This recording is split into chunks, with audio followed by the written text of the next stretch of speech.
الحمد لله رب العالمين الصلاة والسلام على خاتم النبيين وعلى آله وصحبه أجمعين أما بعد فأعوذ بالله من الشيطان الرجيم بسم الله الرحمن الرحيم قال الله تعالى في سورة النحل ولا تشتروا بعهد الله ثمنا قليلا إنما عند الله هو خير لكم إن كنتم تعلمون ما عندكم ينفد وما عند الله باق ولنجزين الذين صبروا أجرهم بأحسن ما كانوا يعملون. Translation: And do not sell nor exchange the covenant of Allah for a small price.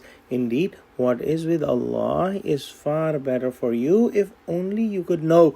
Whenever you have is bound to perish or pass, and whatever is with Allah will be everlasting, and we will surely grant the best reward to those who endured with patience according to that what they used to do. In the previous verse, we read about breaking a promise or a covenant on an individual level. Now Allah subhanahu wa ta'ala is mentioning about breaking a pledge or agreement with Allah.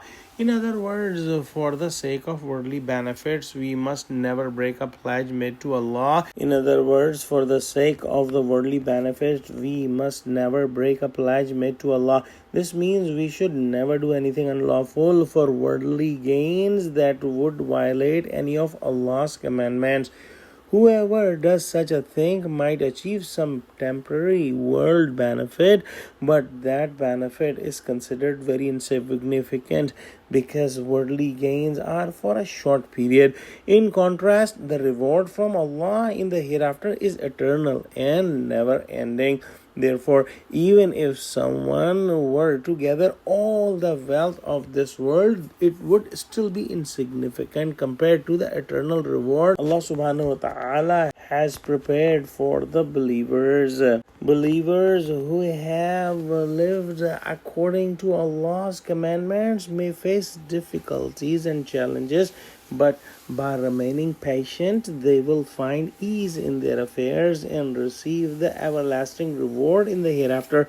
Allah knows everything and nothing is hidden from Him, so it is impossible that someone endures hardship in Allah's ways and it goes unnoticed by Him. Let's pray Allah subhanahu wa ta'ala give us true understanding of Quran, connect us with the truthful people, make us steadfast on the straight path.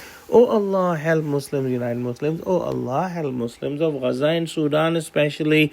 Ameen. Wa akhiru da'wana anil hamdulillahi rabbil alameen. Wassalamu alaikum wa rahmatullahi wa barakatuhu.